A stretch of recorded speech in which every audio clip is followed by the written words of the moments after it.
Hello, everyone, and welcome to the fifth, Number five. number five Chief Delegate meeting. Um, I'm here with Waxa, Javier, and Reiki. Chris is on an airplane. He may be able to arrive later today. So I think let's just go through the normal format that we usually do. We each have 15 minutes. I can be the one keeping the time today. And is there anyone that would like to go first? I can go first. Mine's quite short, I think, this week. So the main takeaway from what I've been up to is I went to Token 2049, which was great. There's a lot of excitement around the EOS stall. Bullish were there. Most importantly, I think for us at this point as well, was that Alien Worlds were there. So I had a discussion with their team about using Eden as a kind of whitelist procedure. And I I was speaking to the team there, and they said that Lisa had brought it up with them. And I'd asked if they spoke with us yet, and they haven't. So I'm getting put in touch with someone who can direct me as to the best way we can start using, Alien Worlds can start using us as a service. So that's quite interesting. And I'll keep you updated with that as I progress. I'm still in the process of setting up the website with all the new iterations. So that has been pretty much it this week. But there was a good networking opportunity for Eden. There's people coming over to the EOS Network stall, Network Foundation stall, asking about Eden and bringing it up. I managed to speak to a lot of people about it as well as a process. So yeah, a lot of interest. People found it interesting. Awesome. I think that so during my part, I'm gonna talk about more of the timeline of when we can provide a service like this. But it's great to get interest right now. Obviously, it's not ready yet, but I think we can get there in relatively soon. But I'll save that for my part. And I guess since I'm talking, I could go next if you're done, Waxa. All Yeah, right. pretty much. Yeah. So I'm still super focused on trying to get this off the ground from a design perspective and a development perspective. And so I'm going to share my screen. Share screen. Sorry. Entire screen. There we go. Okay. So this is a version of what Chris originally did. So this is a flow chart that Chris had set up, and I'm going to go through this, and I'm going to describe where I found some efficiencies. So I redid it, and so basically, okay. So let's just go through it, and I'll bring up where I think we don't need some of the things that was in Chris's flow chart, and hopefully he can watch this, and then yeah. All right, so we start at the induction, and we're calling them a member candidate. We can call them something else. Just for this, I called it a member candidate. And there's two options. They go through the induction. If there's no dispute, they have their Eden account, obviously. And if there's a dispute, they go through the dispute resolution process. And if they lose, the key point is that they lose their Eden account. And the key point here is that they gain an Eden account. I put in the bottom here, I wrote this for others like Alien Worlds who may not know some of the general information about Eden. So these two sticky notes provide context of what goes on in the induction. These two sticky notes provide context of what goes on in dispute resolution process. You see two arrows pointing. I tried to color coordinate this.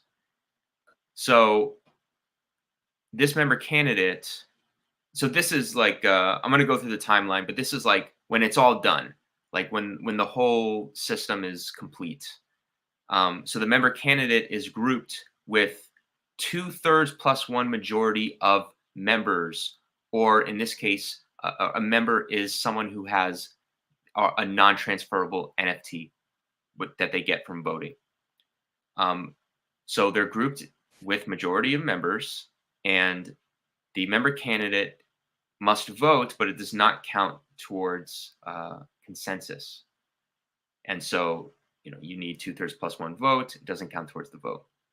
Upon voting, they receive a non-transferable, burnable NTT. Burnable was some of the feedback I've gotten out there that it should be burnable. I don't see why it can't, so I just put that on there. And then so above here are just some general information about how the election works. And then so the smart contract reads the EDN account and the NTT for vote to count for consensus. So this is like the most complex part of it, I think. There's a unique NTT per election, and the more unique entities that you have, the harder civil verified that you are. And then, so what was described in Chris's was a delay.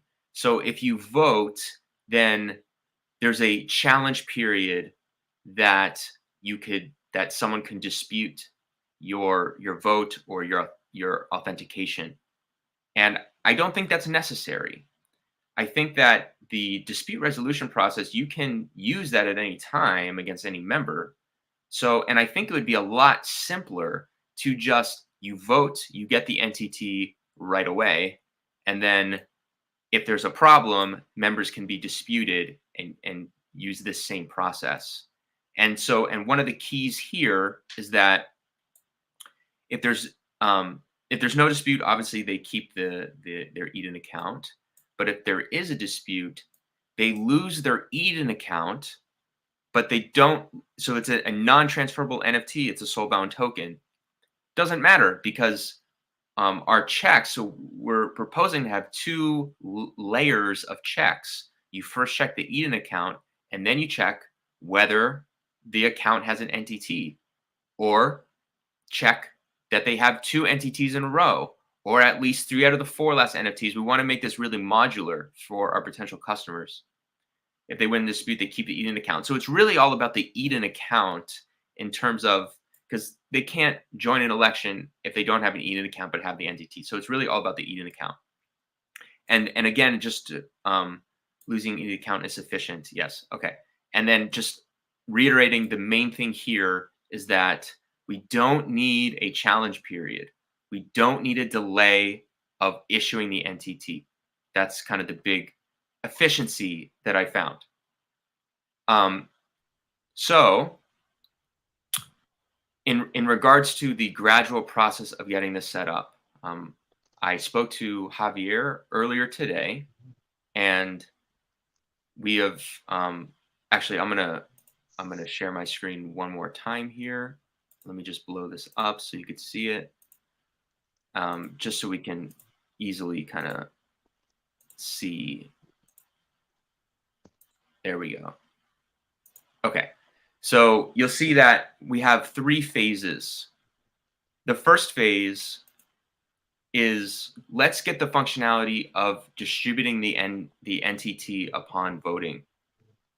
This could be a big win for our term, because it's also like a badge. If you vote, sure, we don't have like some of the other functionality like sorting yet, but I think this is like the lowest, and I think Javier agrees, it's the lowest hanging fruit of this plan. So I think it's reasonable, or Javier gave me feedback that it's reasonable to do that in this term. And then next term, we can work on sorting the election participants and allowing the DApp customers to query both the EDN members table and the NTT.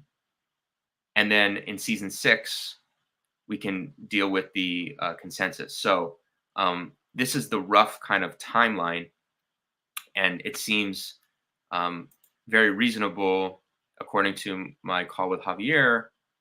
And yeah, so that's kind of most of the work that I've been doing this week to kind of get that plan going. And I want to allow Javier to speak during my time now, just so you could just back up what I'm saying, or if there's anything that you want to clarify or add any more color to, please go ahead. Sure. So yeah, we spoke earlier today. I think the idea of issuing a non-transferable token, for those Eden members that participate in an election and vote. So you can opt into the election. Doesn't necessarily mean you show up, but if you actually voted in the election, then you get an NTT minted and transferred to your account. And that doesn't imply any changes in the existing logic. It's an additional feature that simply mints and transfers the NTT at the end of every election. And one thing I would add to the document you shared with the timeline, if we have the NTTs minted at the end of the election, we could already query the members table, and we can also check which entities are held by these members. So by doing that, we can already have the initial induction soft Sybil protection, and then every election that members participate in would add another layer of Sybil protection to that account. And that doesn't necessarily need to occur in phase 2, because once we have the entities minted, other applications can query the members table and can also check if they hold the NTT. Now, the NTT would still be in the account if they're no longer Eden members. So it's important to have a check where it's mostly based, first, are you an active Eden member? And if you are, then let's see the NTTs in your account. Because as Jesse described, possibly users can be removed if there's a problem with them, and they would still hold the NTTs. But so it's important to make sure that, first of all, they're an active Eden member, and then kind of add different layers of Sybil protection by seeing how many elections they participated in. And well, that's useful for the Sybil protection layer, but I also think it's an incentive for users to participate and have some sort of recognition for having showed up to an election, voted in an election, and we can kind of showcase those members who have been more active and who have been consistent in showing up in elections. And I think there can be many other benefits to the issuance of the NTT, not just the Sybil protection layer. So I like the idea of starting there. It's definitely a lot simpler than having to change the sortition logic and all this. And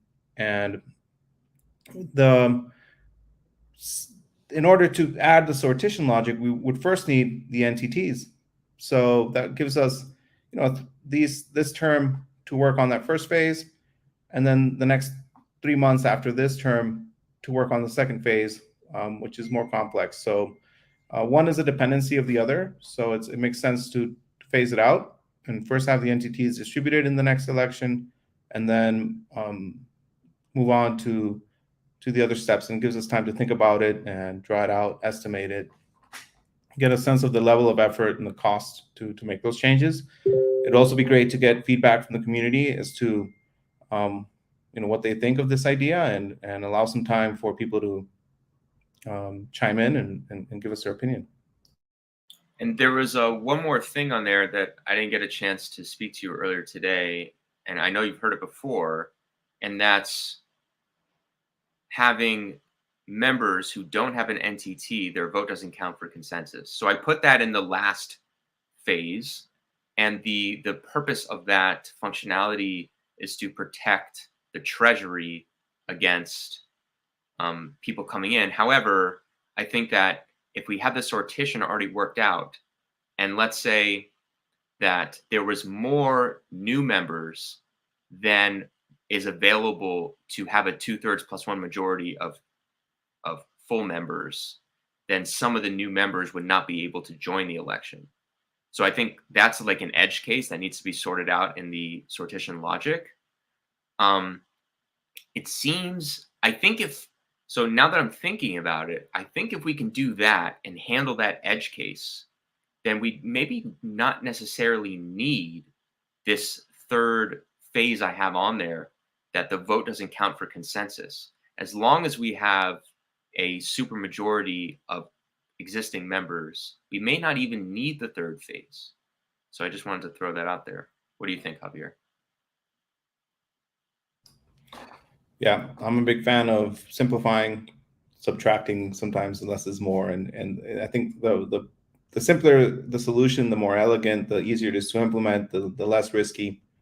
Um, and I would agree. Sometimes a lot of the ideas can be condensed into a simple solution. So I like that idea. Okay, and I think my time is up. So, Javier, would you like to go next? Certainly. Well, I'd like to begin by thanking Aaron Cox, who very kindly has transferred his unclaimed tokens to the budget.eden account. The budget.eden account is an account created by the last set of CDs to cover um, operating expenses for Eden, mostly infrastructure, but any other expenses that CDs would like to cover can be drawn from that account with a multi-sig transaction by the set of CDs. Currently, there's 8,598 EOS in that account. And those were funds that Aaron didn't claim and wasn't planning on using. And now we're going to put them to good use. That gives us runway for about 4.5 months, which puts us up to March approximately with the infrastructure costs for running Eden. So we can cover not just our term, but also the next set of CDs aren't faced with like, well, what do we do? And like, how do we pay for this?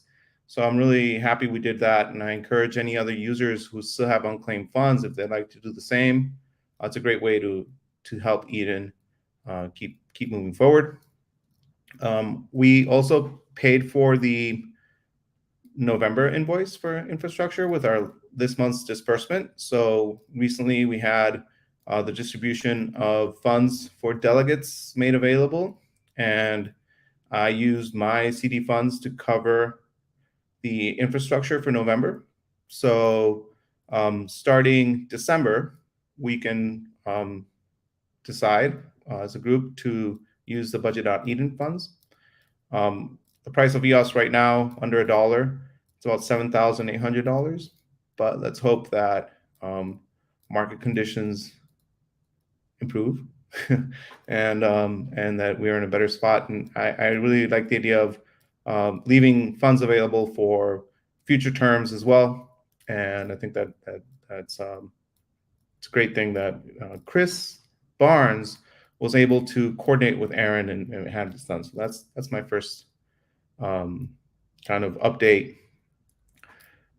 As far as the other updates, I've been working on the Eden Smart Proxy with Han Ryu, and that was a project which he began in the last term. And we're really excited to show this project to the Eden members. I'd like to speak more about this project during these calls and showcase a bit of what it's about. And I also think that Han's going to announce the proxy. And the proxy allows us to, actually, maybe I'll share my screen real quick and give you guys a quick preview here. Let's see if I've got permission for that. Can you guys see my screen? Yep. All right, so this is the blocks.io account with the budget.eden funds. And the smart proxy, we've got a list of all our Eden members here. And we can see who's voting for block producers and who's not voting. So it's, first of all, if you're an Eden member and you want to have your vote count as far as which block producers you prefer, you can vote for the proxy, or you can just vote for whoever you like. But some Eden members are not voting, or at least with their Eden accounts. So we can see if Eden members are participating in block producer voting or not. We can see there's quite a few who are still not voting or, for any block producers. And we can see those that are voting, but they're voting for a different proxy than the Eden Smart proxy. And in my case, I'm voting for Han, Edgar, and I are already voting for a few block producers. And these block producers, we have a list of 21 block producers that have been whitelisted because they agreed to the terms of the My Vote EOS initiative that Han put together. And basically, it's an objective way of filtering BPs by them agreeing to not run a second BP or a sock puppet, to not engage in vote buying, and also to disclose information as to what's happening with the BP funds that they're provided.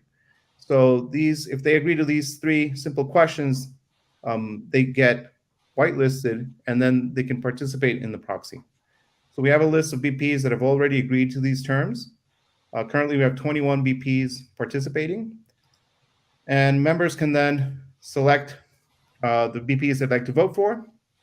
And the way it works is we have a weighted point system. So the Eden members, for example, the head chief delegate has a vote weight of 16, and all CDs have a vote weight of 16. Level 1 delegates have a vote weight of 4, and Eden members have a vote weight of 1. And the reasoning behind this is that it's roughly how many people you represent, how many Eden members voted for you to get you your position. So Jesse had to convince 16 people to get to CD position, or we all roughly had to convince 4 groups to vote for us. So the general vote weight is calculated by kind of how many people you represent, and that's the logic behind it. There's more information around it, but it's a weighted vote. And I'd love to talk more about this and present it more to the community. I love Han to pitch in as well. That's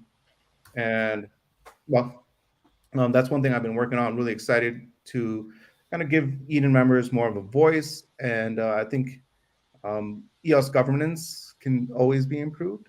And block producers are the cornerstone of EOS governance. And there's lots of great teams out there, lots of great potential to improve. So I'm really excited about presenting this to the community. That's one of the things we've been working on. And the other thing which we're working on is the Eden Spend Explorer. And let me know when I run out of time. The Spend Explorer is another initiative. It's open source. Which allows us to see income across elections, how much of it's been claimed, expenses for each election, and we can categorize expenses. We can see the majority of expenses are not categorized, but delegates can then start categorizing their token transfers so that we can start coming up with reports as to where the funds are going. So we can see that 7,156 EOS have gone to Pomelo. I categorized some of it for our interns' salaries, so 2,857 EOS have gone to salaries. Infrastructure, all the donations that were done to in the last term for infrastructure, roughly around 11,400 EOS. And we can kind of see where the money's going, right? And it's still work in progress, but there's a tool where delegates can see their token transfers. And then if they'd like to, they can select a category for a token transfer. We've got a list of categories here, and then add a description.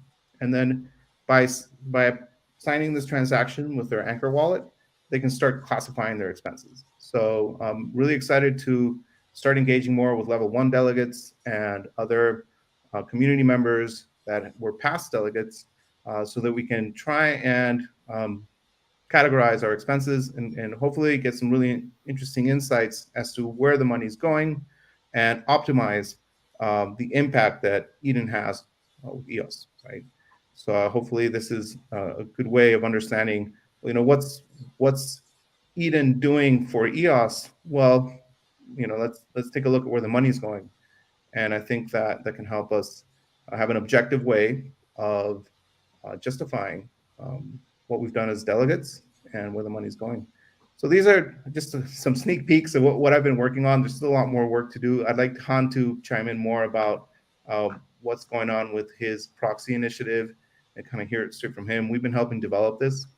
And the Spend Explorer, I'm excited to share this with everyone. And hopefully in the next couple of weeks, we've worked out a few bugs that we've still got to work on. It's all open source. It's in our GitHub repo. If anyone's interested in checking it out and giving us some feedback, we're really interested in kind of putting this out there and then learning what different Eden members think and improving on it. So yeah, those would be my updates. I'm going to stop there, and if anyone has any comments or any questions, I'd be happy to answer them.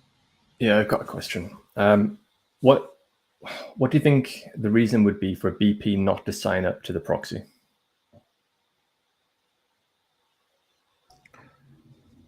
Well, the proxy is based on the My Vote EOS initiative for that Han put together, and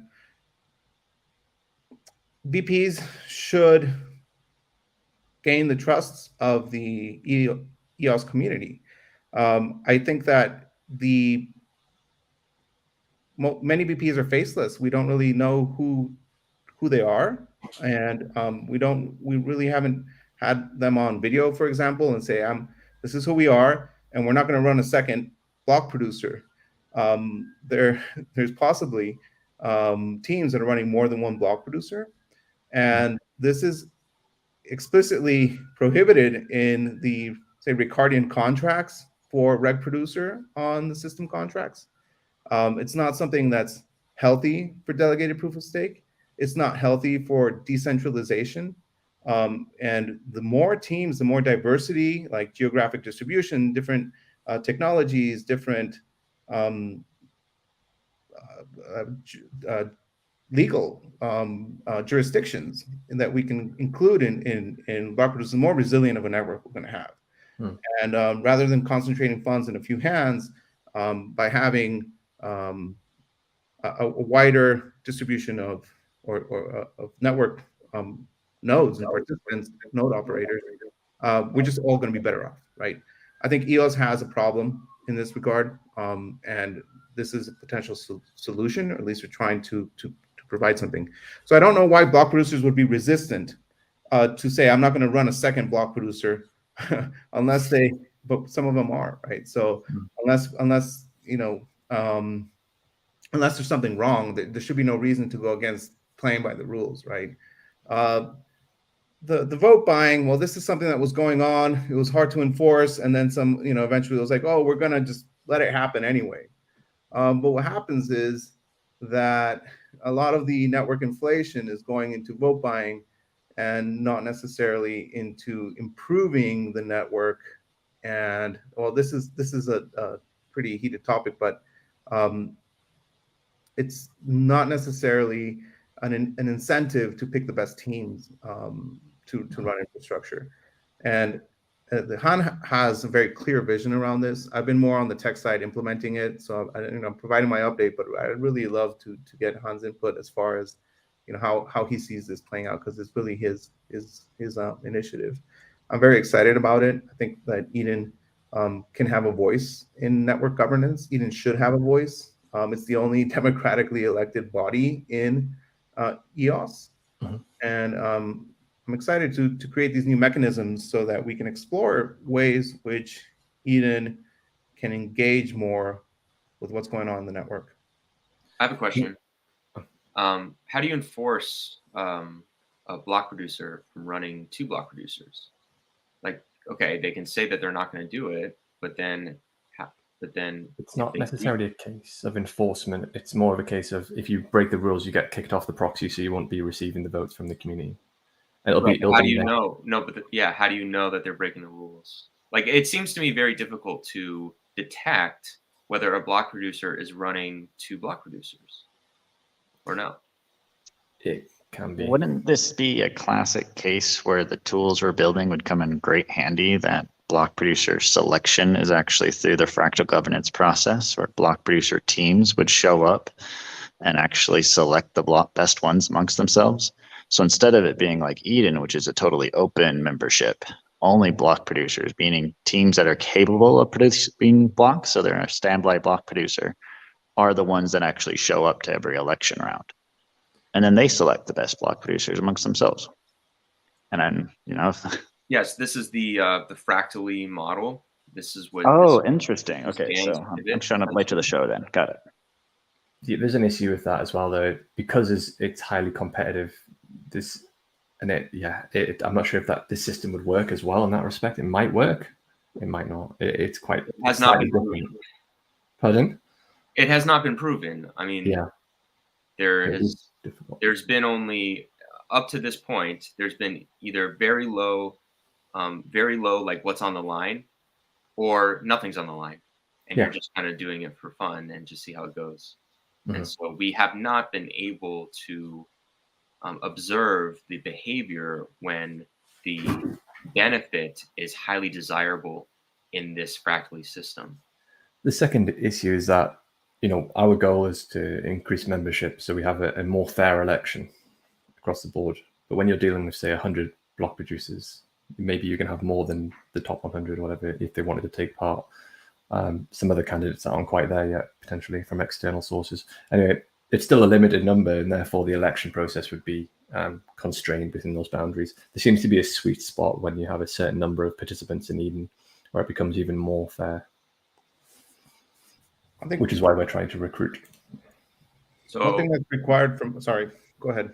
I'm just saying, Reiki, it's your time. I mean, it's been 15 minutes. Just want to throw that out there. Sure. I was going to take some of my time to talk about Han's proposal anyway, because we had a really great conversation this week. He asked me to share a little bit about it, and then I said, you can join. And then apparently it's 5:30 a.m. in Korea, so he's not going to be joining. So I can take a moment to share a little bit about it. And in short form, and hopefully he corrects me if I'm wrong, is there's just a few exchanges that hold a whole lot of tokens, and they could have a lot of potential to essentially pick who the block producers are.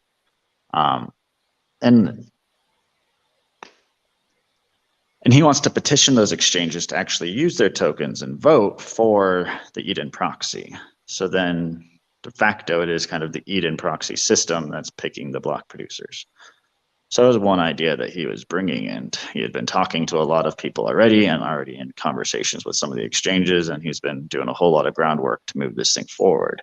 And what he wanted to know is if he has buy-in from the chief delegates in order to act on this plan, because he's no longer a chief delegate. He was feeling like he wanted us to weigh in on it, add any more of our wisdom that we might want to bring to it, and then also say if we agree with that plan, or anything else we want to bring to it. So I can open up the floor now for any of you to respond and decide, speak to if you agree with it already, if you've already spoken to them, I imagine you have, ask any questions.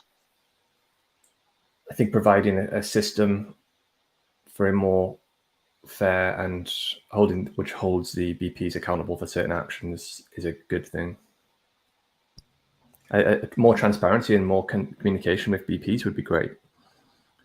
And at the moment, we have limited insight into who we should be voting for. Most of the time, people vote, in my opinion, based on the rewards they'll get for staking to those particular BPs. So, I mean, how do you currently choose who to vote for? How do people do that? Where is the resource that people go to and say, okay, well, this is who I want to vote for? At least now there's a collective of a basic standard of what's to be expected from the community to then be allocated as part of the Eden proxy. So I'm in favor of that concept. I'm also in favor from a general kind of point of view. I think it's good. The ideals in the plan make sense, and I think it would bring us in a better direction. However, I am questioning the, like I was mentioning before, if you have BPs that say they're going to do something and they don't do it, how is that detected? I don't understand that. maybe I just haven't looked so much into it. I mean, I've heard about this for a while now, and I of course I support Han, and if he's able to go out there and say, okay, take your tokens and put them here, and he is able to persuade those accounts, then all the power to him.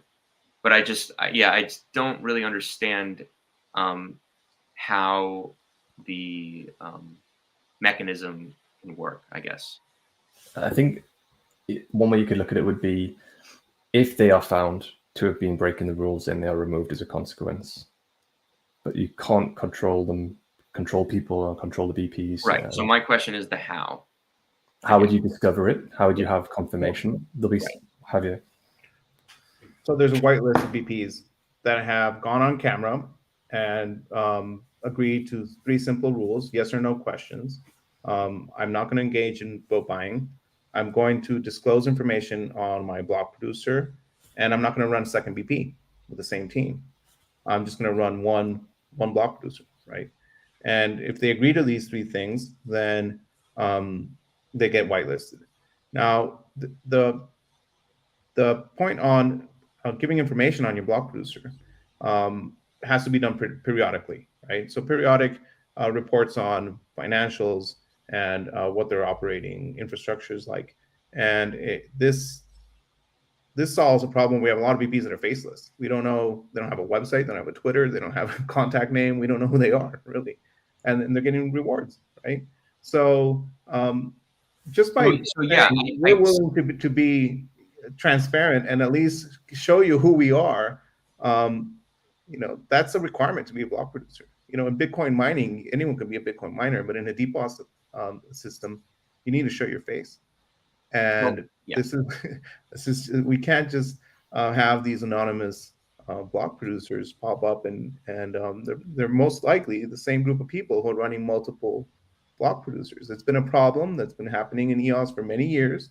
It's become evident not just to EOS members, but to the wider crypto community. Like, a lot of people know that EOS has this centralization problem, right? So how can we improve it? How can we? It's a spectrum. Like, how do we head in the direction of more decentralization, right? How do we improve constantly towards a more decentralized, a fairer, and just more beneficial set of actors to run the network? And I think this is going to translate to a lot of new eyes being interested in investing in EOS, because what EOS needs is money coming from outside of EOS, new token holders, new investors. And if they see these things changing, then we can, gain some more recognition in the wider crypto community. And this is the problem that, whether we like to admit it or not, or whether we'd like to talk about it or not, a lot of people outside of EOS are aware of, right? So. Yeah, totally agree. Ooh, I definitely love that perspective of how does EOS stand out in the wider ecosystem, and how can we actually demonstrate the cutting edge, because EOS was cutting edge, however many years ago. What are we doing now in that sense? So I do love the fractal governance idea. So basically what I heard from all of you, and you guys can correct me, is we're all pretty much in support of what Han's doing and generally in agreement. Yep. Yeah. Sweet. Yeah. So that's what you're looking for, Han. There it is. The second piece I would like to build on this then is, I think we're trying to solve a problem not at the level it needs to be solved at with the block producer concept.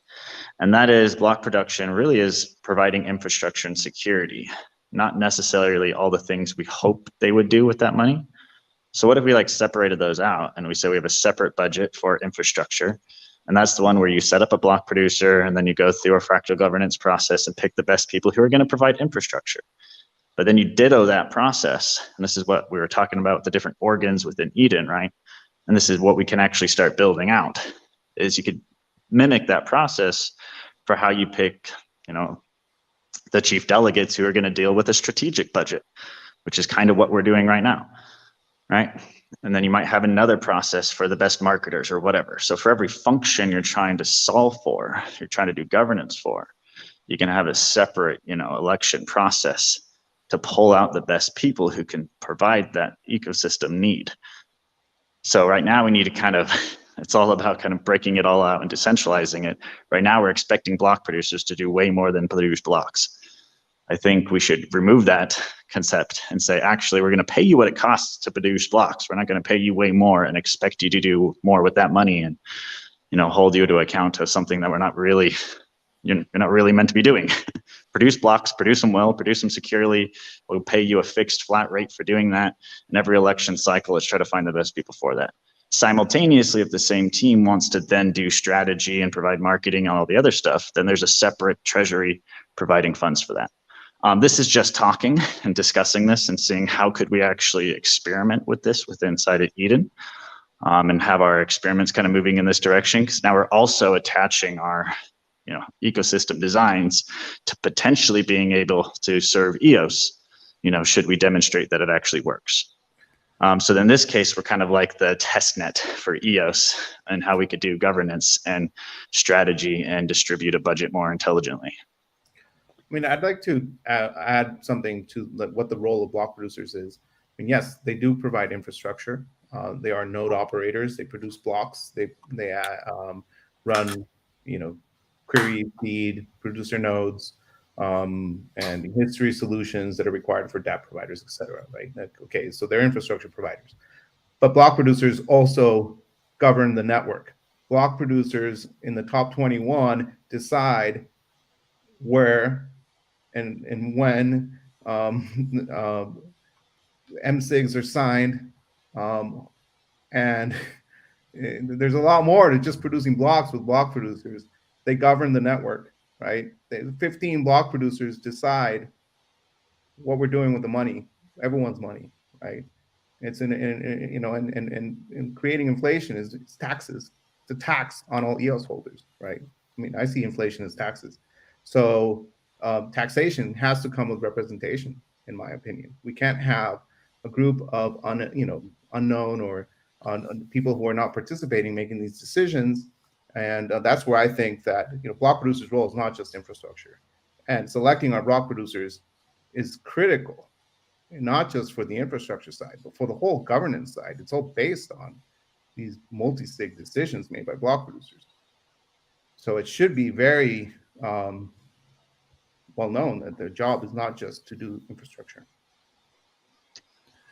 Absolutely, but that was what I was actually saying, I believe, is potentially a problem. Is that we're expecting them to do way more than that. Anyway, so this is much more of a philosophical side. So, and what ought these? So it was a much longer conversation with Han. I'm trying to condense right now as well. So let me try to do this real quickly. And it is that we could start experimenting with what does it look like if we disintermediate, so to speak, what the block producers are expected to do. So instead of, never mind, I'm going to hold thinking and speaking on this because I don't know if we have a space to properly respond to it. So I want to let anyone else respond to what we were talking about before I take us down a rabbit hole. Yeah, Waxer.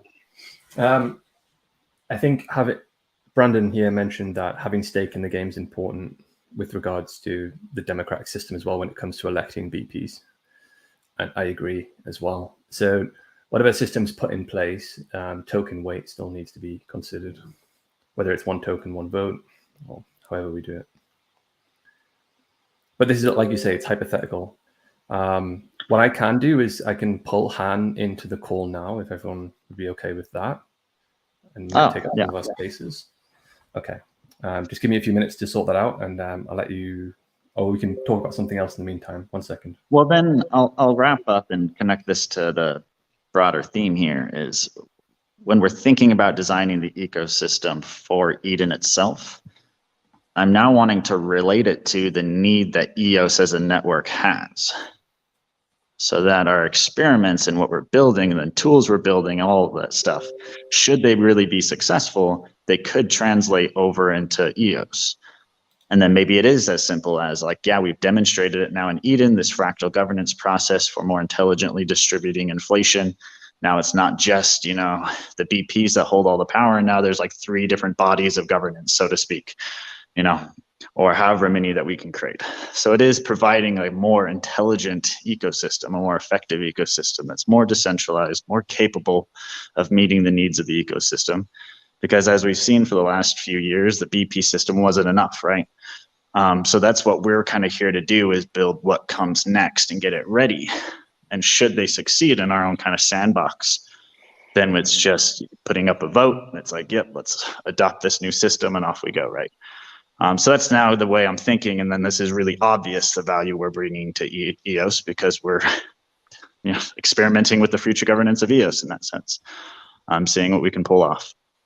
But then it's our job to also make it all work. Anyway, so I'll leave it at that, and I'll pass it over to Han and let you speak a little bit. Hello. I was in the bed and I just got out. I thought I was going to go to bed after watching this, just go to bed, get some sleep. But I think it is best to explain the concept and what I wanted to achieve myself. So actually, I've been, working on this for such a long time.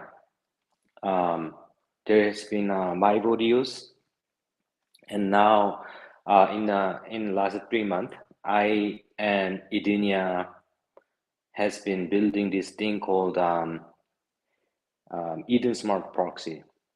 The whole thing right now, EOS BP governance at this current stage is that pretty much controlled by a couple of exchanges, which is mostly good big portion of the voting coming from one of the exchange in Korea, and the other from global exchange. But then the thing is, how these BPs are selected is not as per token holders' voluntary choice, but actually the BPs are selected as per somebody in the middle. So I don't think this properly represents the community's will on the BP governance, who is in a position to make all the political, technical, and economical decision makings.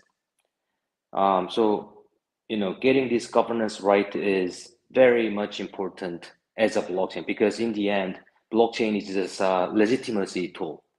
So decentralization, centralization is just a different ways of, deriving legitimacy in collective decision making. And I think EOS is very much special because it came up with this concept of Eden process, Eden fractal election process, or upvote election process ready. So I really do think that as much Eden is empowered and as much Eden is empowered, the EOS becomes stronger. Right now, so what I'm building here is that Eden Smart Proxy. It's a proxy, and how it is run is that only the participants of the last election and their delegates will have a voting power. And if you go to level 1 and level 2, if you become a level 1 delegate, level 2 delegate, or even chief delegates, you're going to have a differently weighted voting weight depending on how far you go in the election process. And then those BPs who are going to be eligible to be casted votes by those voters in the Eden community will be from my vote EOS whitelist. So I saw Javier briefly mentioned about how these BPs are whitelisted. So it's very simple. So first one, no vote by. The second one is disclosing, operations and financials on regular basis. And number 3, no sock puppet or second BP under the same ownership. So only those BPs who reveals their face to the community will be voted by those people who revealed their identity over peer vetted identity over Zoom calls in induction process on Eden. So it's basically this Eden smart proxy is integrity and accountability layer for the whole blockchain governance, I think. So how it is going to be empowered is that I want to propose those BPs to prepare for a system contract upgrade, in which those BPs collectively give up 0.25% block pay inflation, and that turn that into Eden Smart Proxies rewards pool, so that anyone, say, those centralized exchanges who would sell their votes to those BPs directly can give up the ties with direct relationship with those BPs, and then delegate their voting powers to this proxy and earn the reward from the block pay that BPs collectively gave up. And in this Han, scheme, do I have Yeah. this right then, that 0.25% that goes to the proxy is distributed by those who are delegating to the proxy, but you can only delegate if you're an Eden member, or you can delegate if you're anyone? Because if Anyone, it's only an anyone. Eden member, well, it might be interesting to say Eden members, because that's another incentive to verify yourself and become an Eden member. It's a bit too restrictive, maybe. We can think about it later, but then the current design is that anyone can delegate their voting power to this proxy. So I think it Never is mind. good to begin with. It's good to begin with the 0.25 sacrifice from BPs collectively, and I think it is going to be more than enough to provide a better reward than exchanges would make with the vote selling scheme. So nobody loses. So exchanges make money, their customers make better money, more money, and the system will have more integrity and accountability. So in this way, I think it's gonna bring the EOS achieve its original vision as a truly governed blockchain. And I think it's going to be relevant in the whole blockchain industry more than ever, because what we are seeing right now with this Terra Luna incident and FTX incident, Celsius incidents, is all same pattern. It's the same, all same, and it's and also the narrative that EOS is writing right now at the moment is also bringing the power back to the community, right? So I think it is totally in line with what ENF wants to achieve, and it's going to be only supportive of ENF, and it doesn't go anything like, it doesn't opposing anything. So I really think that everybody wins in this game. Exchanges, delegators who stakes for this proxy, and BPs and everybody. So only the thing that BP loses is the block pay amount. So those top 21 BPs will have to give up their block pay, which is about 330 EOS per day. But then there's going to be less competition between top 21 and top 22nd BP position, because there used to be very severe unnecessary competitions. So I think there's going to be many BPs who will be goes in line with this proposal. So hopefully, as we build a proxy, I think we use this time because timing. I think timing is quite right, because accountability is becoming an issue right now in the whole industry. So that's why proof of humanity kind of thing is becoming very important. Also soulbound token, and we have Eden. So EOS have such a higher chance of becoming more relevant. And so where we are now with Eden Smart Proxy, so if you try proxy.eden.eoscommunity.org, you can try it out yourself as an Eden member. You can cast your votes. But then what is not ready at the moment is that there's no smart contract for reward distribution. And also we have to be prepared for other Eden communities to emerge, and then they would have to be also have their say. So we need to build another smart contract for that. So I think we're going to put a Pomelo pitch, because it's going to be all public domain. All the code development will be open sourced. And I have been working with Idinia, Javier, and Edgar throughout building this whole thing. And this is second iteration.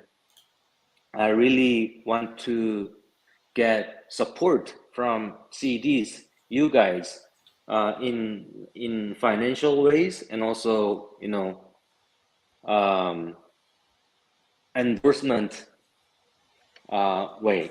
So I really want to get your support, and you know, and we as a community, as the leaders of the community who even dare to reveal the true identity, I think there's lots of integrity here. So I really think if you can join on board with this, supporting all these cause, I would really appreciate it, because it's not just my thing. I just happen to be a person who began all this. I just happen to be a person who was born in Korea, happen to be very close to these exchanges who are sitting on top of more than 20% tokens. So I cannot leave.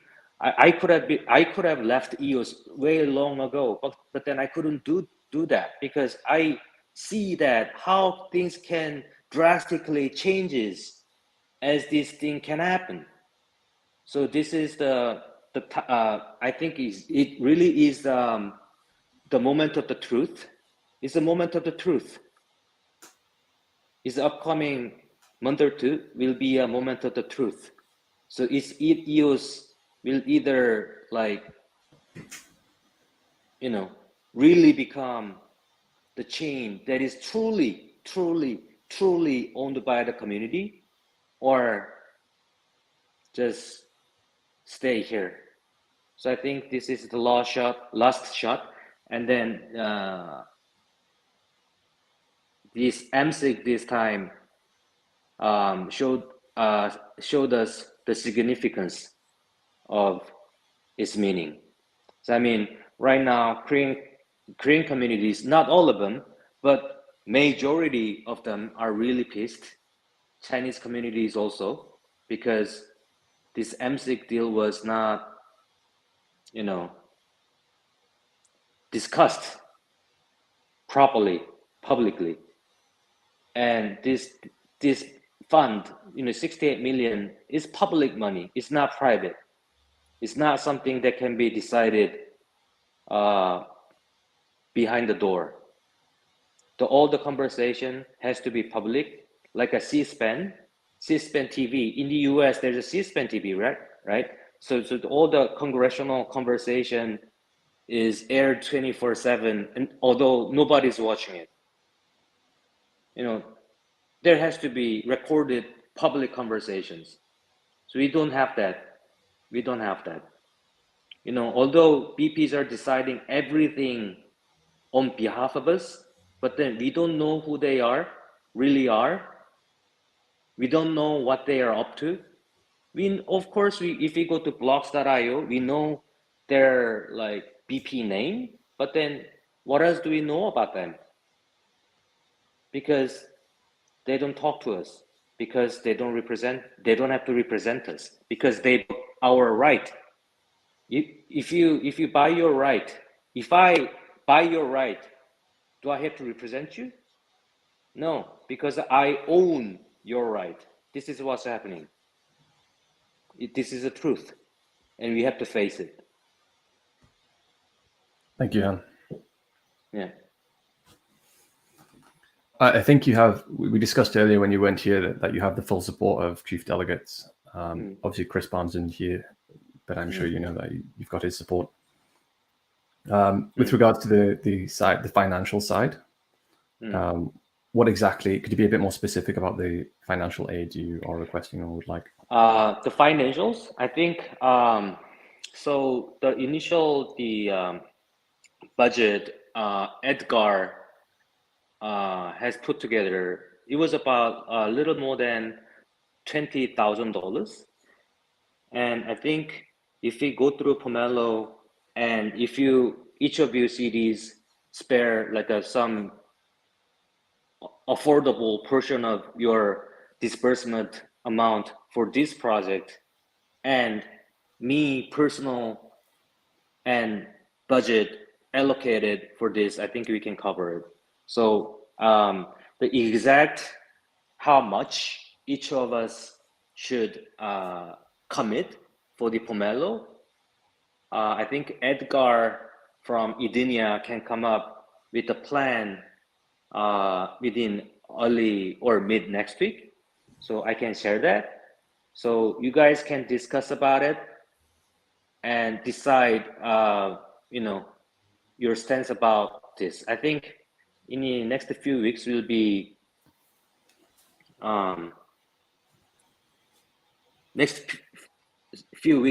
very interesting, I think, in many angles.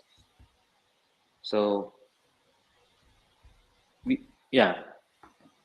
I think something has been triggered.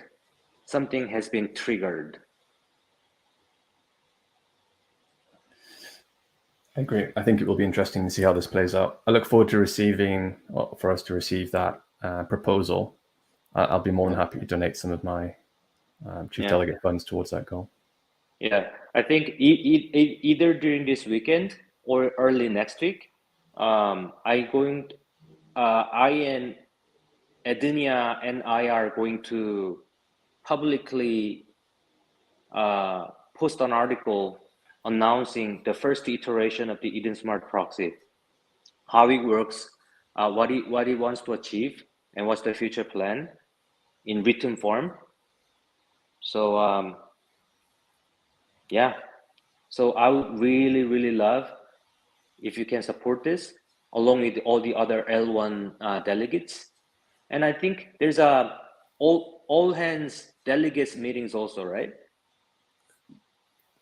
We haven't got one proposed at the moment that I'm aware of, but we can certainly try and set one up.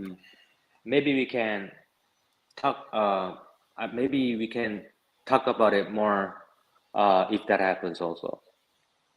So that's it. Excellent. Thank you, Han. Yeah, can I go to bed, or yes. do you have any questions? I think you should go to bed, Han. I think you should definitely go to bed. It's like 6 a.m. there now. Jumping in, I'm glad you were able to give us your explanation of this, and I tried to explain some of it, but it's so much better to hear it straight from you. So thank you for getting up and joining. All right, thank you so much. Thank you, Waksa. Thank you, Jesse. Thank you, Ricky, and thank you, Javier. Thank you. Bye-bye. Okay. Bye-bye. Well, that's probably the end of my time. So I saw a message from Chris saying he'll join shortly. So hopefully we have some time left for him. I think this is probably going to be one of the biggest advancements to giving Eden member and the Eden community and EOS community more empowerment, empowering the community. And finally fixing the problem that we've been stuck with for a long time with regards to the BPs. I think that there's a lot of potential to build off the Eden members group. And as Jesse had mentioned before, like having benefits to be an Eden member. Like, what do I get if I join this community? And developers can build off Eden and we were providing UI kit, APIs, React components, a bunch of things that can be reutilized. So if you have an idea, like what can I do with, what can I build off this community, Eden? And Han had this initiative, Let's Make a Proxy. There's a lot of tools already out there where anyone can really decide, well, I want to create a new member benefit for Eden members where they could do this, or I want to develop a new use case anywhere else. And people are free to do so, right? It's a blockchain smart contract that people are free to query and get the information from. And I think if it's something that resonates with Eden members, then great, right? I mean, I'm glad we all support what Han's doing, but again, people can use this community to build things they might find valuable or interesting. And this is an example of that, but so many other things can be built, and more Eden member benefits can be included. Yeah, I can see more people wanting to make use of the system as things progress, for sure. Is there anything with regards to MSIG that we would need to put in place for Han's proposal? I can't think of anything right now. No, the only thing is that the previous set of CDs had agreed to allow him to create it's called proxy.eden.eoscommunity.org. And that eoscommunity.org was transferred to us by Fractally, right? So if someone wants to build something on Eden, they could potentially do it under the same domain name. And I think if they want to do that, they need to ask the CDs, hey, can I create a subdomain for my project? Yes. And then we would agree, okay, yes, this looks good and valuable for Eden members. So we can create, project a.eden.eoscommunity or project B, or we can also create, Korean Eden domain names or whatever. If anyone wants a subdomain under our domain name, the eoscommunity.org, or if anyone wants an account under the Eden namespace, maybe Korean.eden, I don't know, I'm just saying Italian.eden, whatever. They can come to the CDs and say, I'd like to create a new instance of Eden. Can I use the Eden namespace? And then we can kind of talk and decide what set of CDs that are elected then, and allow them to either make use of the Eden or create a new account for them under the Eden name. So that's the only thing Han had to, request, and the previous set of CDs approved it. And the development is all his initiative. It's really up to the Eden members if they want to participate or not, ultimately. And hopefully this is seen as a very representative and legitimate way of selecting block producers, which means other people can stake their vote to this proxy. Yeah. I can buy some time for Chris. How much is it? So I love the member benefits. I think this is like an amazing direction for Eden, and I just am so grateful for Edenia and all the tools they're building. And great, Chris is here, and so yeah, really like the direction. And great job out here. Hey, Chris, welcome. Can you hear us? Can you hear me okay? Yeah. Yes. There's very some slow on background my noise, end. I but can hear you. We can hear you. yeah, we can hear you. There's some background noise, but we can hear you.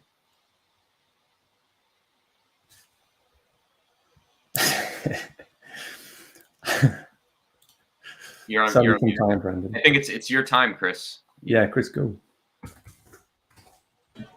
Okay. I'll go with this extreme lag for my hotspot. So I apologize in advance. I'm traveling. I listened to the last little bit. I caught what Han was saying.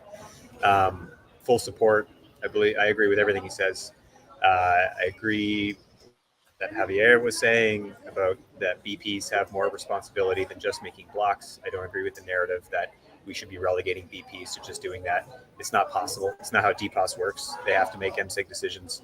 That means they need to represent the people that put them there.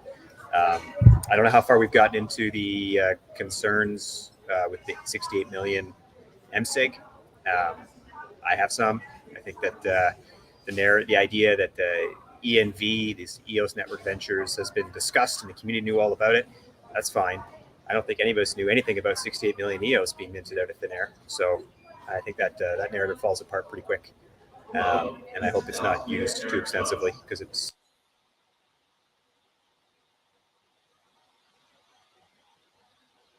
If you can hear us, Chris, you have disappeared.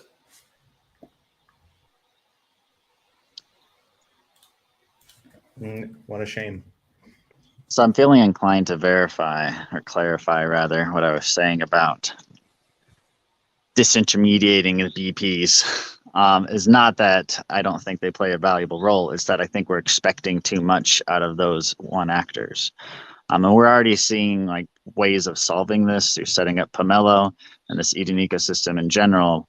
What I'm saying is I think there's a way to lean more into that and help develop more capacity with our ecosystem to do other things and put other leaders in charge that have other skills, so that we're not saying, hey, a prerequisite in order to think of how to move forward as far as strategy is concerned for EOS is that you have to produce blocks and you have to do that. I think we're missing some, community building and some capacity by not expanding outside of that with other governance processes. So anyway, I agree. Thanks for calling me out and adding to that too as well. So I appreciate that as well, Xavier, coming in there, adding color to that. Or Hubby.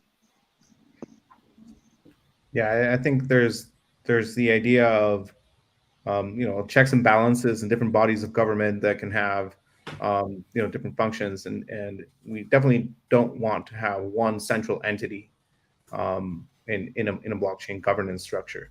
I think that the challenge many times is to subtract, right? How do we have less things centralized, or the challenge of like a foundation in a blockchain network is to really be less relevant, right? And to give more power to the community and to empower individual teams and different players to fulfill a role within the ecosystem, but not necessarily have to be responsible for handling all functions within a network, right? So the more we have different bodies performing different functions, different organs, different independent, not bodies doing different functions, the better. So the challenge is, naturally we try and add and subtract, increase the responsibilities or increase the functions of an entity, and it's kind of like our intuitive way. But the less intuitive thing is, let's subtract from that. Let's try and make these centralized entities less relevant, and that should be the challenge of the leaders of these governance structures that are in power. I agree. I think there is a slight problem when you have too much decentralization, because then you have no true leadership. Sometimes you need strong leadership. So the mechanism of Eden is a good example of how you can get strong leadership, although it is multiple people at once.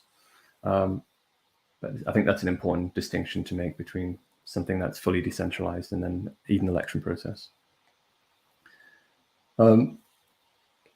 Yeah, the ENF thing's a difficult circumstance. Oh, Chris is back. Let's put him on. Add him to stream when I see his camera. I don't think anyone has a problem with the concept of the ENV. I think that would be a very good thing for the ecosystem, and especially with all of the things that the ENF had planned and all the people that they were going to get involved with that fund development.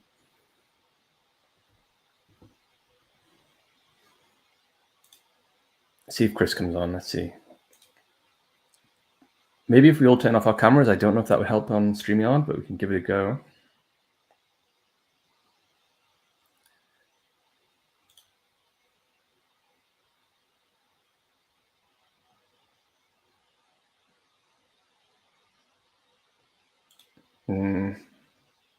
Maybe not.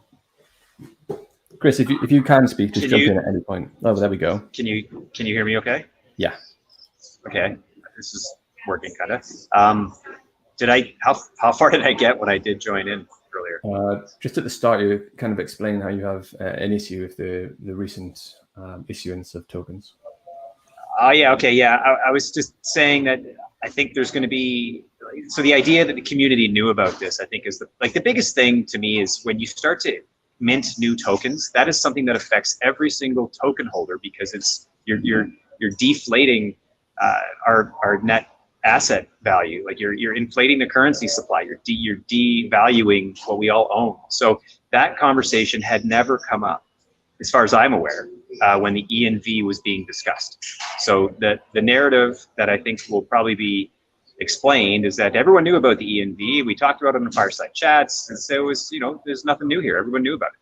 But not once did I hear anything about this idea of creating a bunch of new tokens. So that is a problem, and it's a flawed logic to say we all knew about it, because we didn't.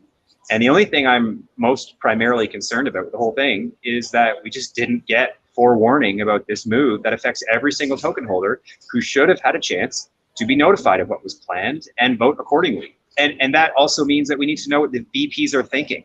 So again, it goes to the idea that VPs do more than produce blocks, because they, as Javier was saying, they're the ones who execute these transactions that impose a tax. Completely agree with what you said, Javier, on that. It's a tax on every single token holder. And so not only do we need to know about this in advance, we need to know which VPs support it or not in advance.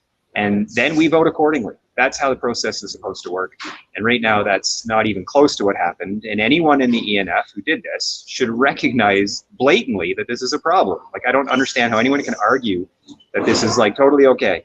And any token holder who's like, or ENF fanboy, essentially, is what we have, they're all basically saying, oh, no, this is good. This is, we trust the ENF, they can do whatever they want. Well, you can't, there's carte blanche to anything like this is never a good idea. There always needs to be check and balances and accountability.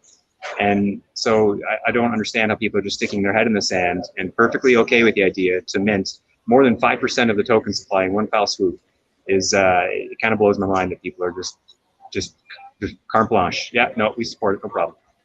It's like, what kind of precedent does that set? So as an EAD member, as just an EOS token holder, I'm completely disappointed in the ENF.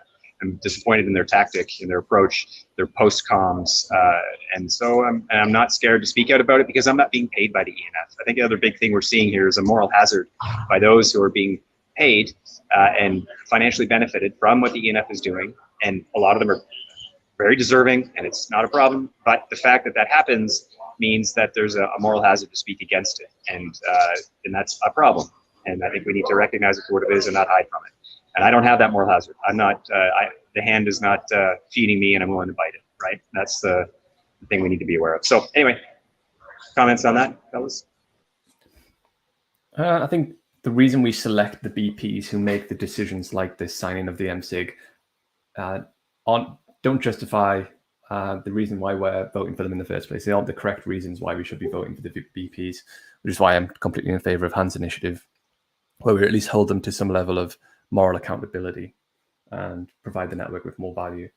For instance, if you voted for somebody who decided to vote for this MSIG, but that was against what you wanted, then there's nowhere to indicate that would ever happen, or that it would be in alignment with your initial vote. The incentives are completely different at the moment for why people cast votes.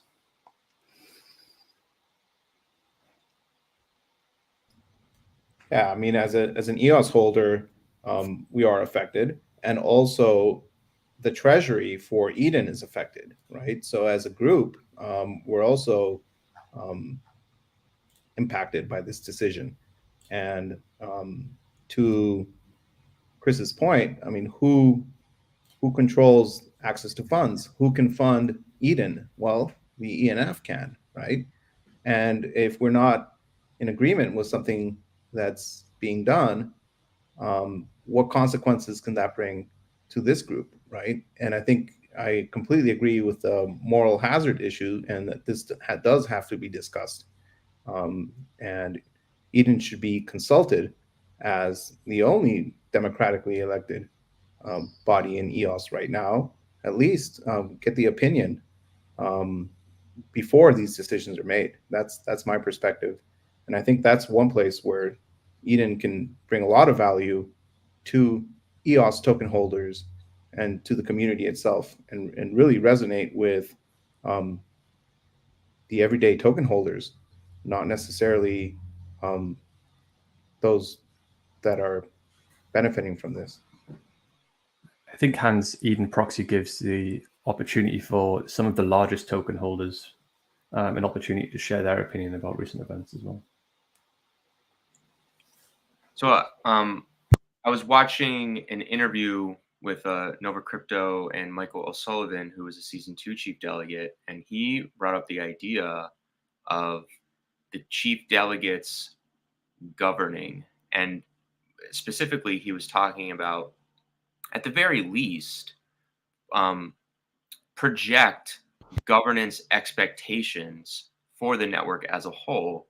And it could be even something that we put in the bylaws. So, for example, we could have something like, if there is a MSIG that involves tokens, then we expect X number of days in advance. So we could potentially change our votes for the BPs that are for or against it, just for example. And I think having that explicitly stated would provide some value. I always think of systems. Doesn't seem so on paper, at least, it doesn't seem like there's a strong incentive because the 15 out of 21 BPs control the keys to make decisions. You have their buy-in. That's how the system works. But it is very interesting to see how people are responding, like Han. And we're kind of seeing the free market at work here. And yeah, it's just it'll be very interesting to see whether there's any changes in the system. So yeah, those are just my thoughts. I have a question about how this the time delay works. So one of the arguments again that the 68 million is not a big deal is because even though there's only 3 people on the MSIG, which is kind of a joke, but whatever, we'll let that go. There's a 7-day time delay that BPs can intervene. What is the mechanism by which they intervene? Do 15 of 21 need to then stop the action, or is it less? Like, so once the transactions go forward, if the BPs don't get to 15 of 21 to prevent it, then it still goes forward. Is that accurate? Yeah, so the way it works, there's a threshold set to make the MSIG execute, and a certain percentage of that threshold can be assigned to a time wait. And when the time wait is concluded, the threshold is added to the authorization to make that pass. And during that time, if there's something wrong with the MSIG, changes can be made. So it could be that the MSIG was wrong, was formulated wrong, and needs to be adjusted, or there could be that there's a change in the set of BPs that can execute that one, right? So, I mean, it's just another threshold number that gets added to the MSIG once the time wait is completed. I don't know if that answers your question, but during that time period, changes can happen, right? Yeah, but I mean, like, how could the BPs stop it? So what the argument that the BPs have an ability to stop a transaction from happening, how do they do that? Does it require 15 of 21 to then stop it? Yeah, I guess we would have to see how each individual MSIG is formulated. But during that time period, changes could take place either to the MSIG itself can be canceled, or the authorizations required to make that MSIG execute can also be moved around if votes move around. It's mostly to prevent something from being executed that was not what was meant to be executed, in my opinion. So if there is a mistake in the way the MSIG is formulated, it gives the same group of actors time to rectify that. Now, if a different group is in opposition, there would need to be a change in the BPs themselves to be able to stop that. So that's a good point as far as, like, if the Eden proxy has enough tokens backing it, they could potentially change their votes within that time window to modify the effects, right, of that MSIG. I'm all for introducing time weights.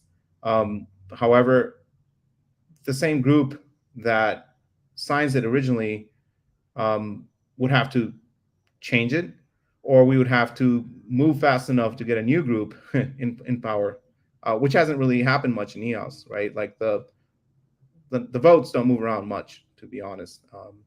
They're quite static. Yeah, and it sounds like if the three individuals who have the MSIG over this 68 million EOS, if they make a transaction, and then you only have 14 of 21 BPs who decide they change it, and voting like the Eden proxy decides to change the way, you need to get to 15 again to really undo what's about to happen, is what I'm thinking is the case. So it becomes very difficult to prevent it, is sort of my point. Like the fact that that time delay doesn't really add a lot of confidence. So that, again, it's kind of, I'm just kind of poking holes in these narratives that it's okay because the BPs can always change it. It's like, yeah, if you have 15 to 21 again, and once you've come this far, and we know there's a touch of capture happening, it makes it really tough to then change it, because you got to get to 15 to 21 now to undo what's about to happen based on those three MSIGs, the individual 2 of 3, in fact, to move the 68 million.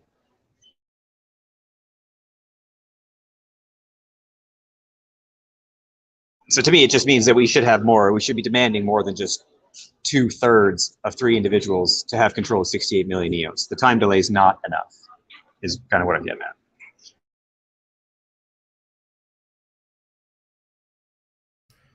Yeah, I think also the account which the funds are transferred to, who controls that account? Who are these individuals? Now these new tokens have been minted, and well, who controls them now, right? And who are these people?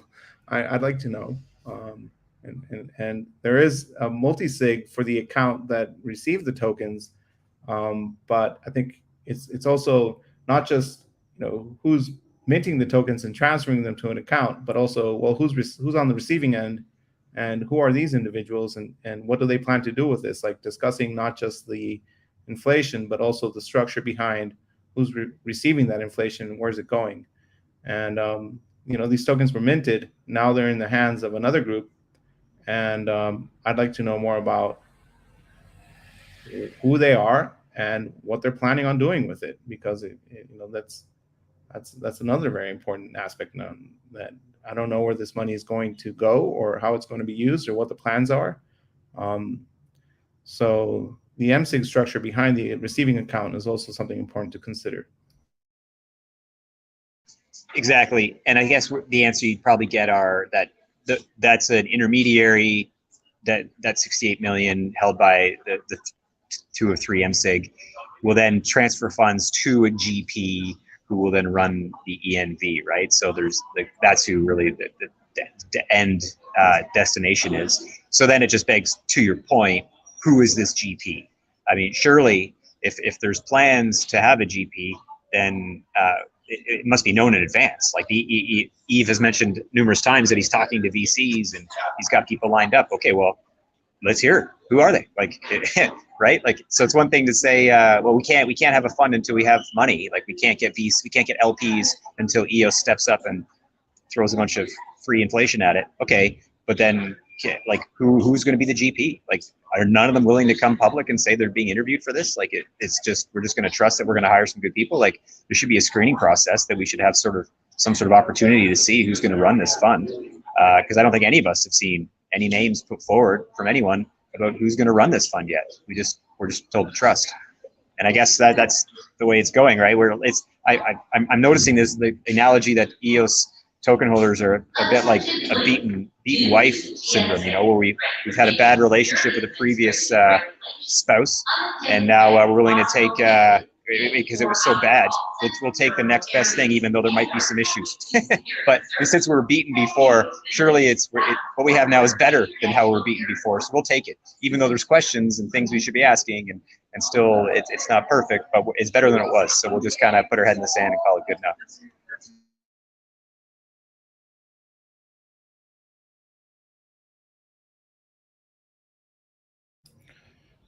Well, it's one large experiment, right? We're all learning blockchain governance is not a simple thing, and a lot of the ways to learn is by doing and through experience and empirically. I think EOS has the opportunity to and has demonstrated that there can be big changes made to governance structures when needed. And I like to see that move in the direction of more decentralization, more transparency, a larger contrast between our current currency systems, which just print money on a whim, and something that's governed by the people, right? Not by a group of incumbents. So, I mean, that's the reason I got into blockchain initially, is a solution to our kind of greater economic models that can be manipulated by an unelected central bank, right? And blockchain definitely is meant to offer an alternative, but it seems that some of the same patterns repeat themselves, right? And that's a shame. I'd like to see things going in a different direction.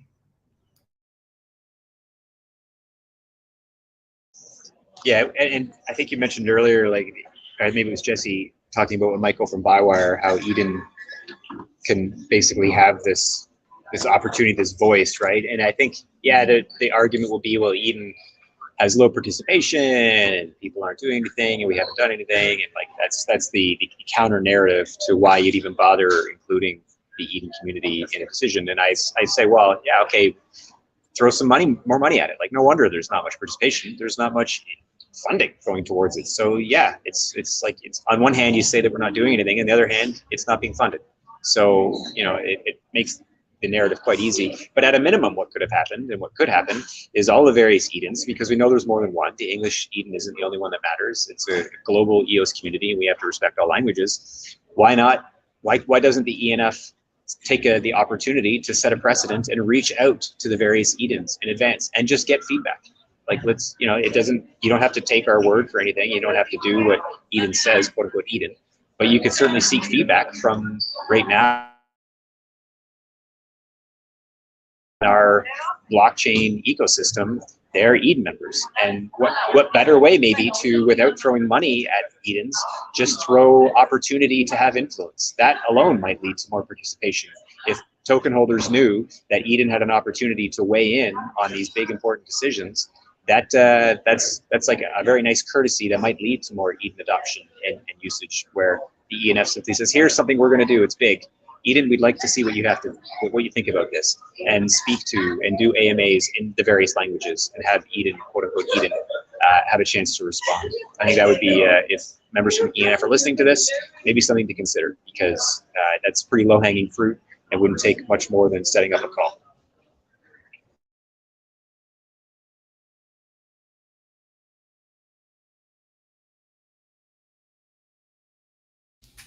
I agree. It makes a fairly easy argument to make that there's not much being done. But then again, there's not much participation being, involvement of the Eden community as well. So it's kind of a easy argument to make, as you say.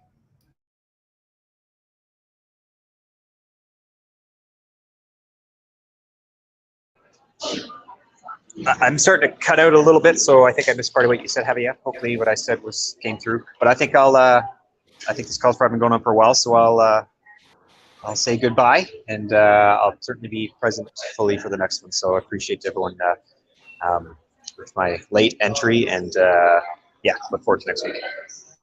Have a safe flight, Chris. Yeah, I'm glad you were able to join us today, Chris. Thank you for your input. See you, Chris. Right, Jesse, do you want to close down the live stream? I think it's probably time. Yeah. Well, thank you everyone for watching. It was great to have a special guest, Han, come on, and I think we're doing a lot of stuff. We're trying to improve, obviously, And so thank you, everyone.